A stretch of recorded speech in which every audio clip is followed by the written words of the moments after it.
Barang hapon sila pagtimbal, lutuin ng spicy bihon or special bihon. Kasi umuulan yung timbal, binagyo tayo, bagyong opong. Kaya food trip tayo magtimbal. Trip. Tipid lang sa kasi may bagyo, dapat hindi tayo masyadong gagastos.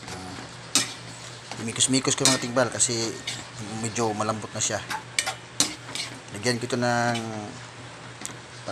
toyo, bawang, saka seasonings. Yan din ng onions at saka sibuyas dahunan mga timbal. Siyempre may black pepper para lalong masarap timbal.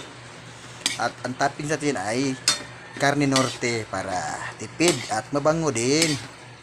At siyempre nilagyan ko na ito ng mamaya kapag luto na lagyan ko ito ng limonsito mga timbal para maasim-asim siya.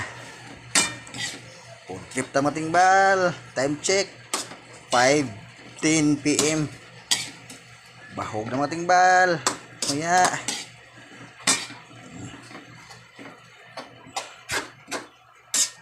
ready to eat nito mga timbal mamaya.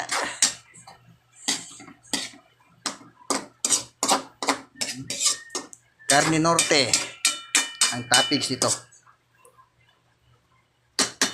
Okay na to.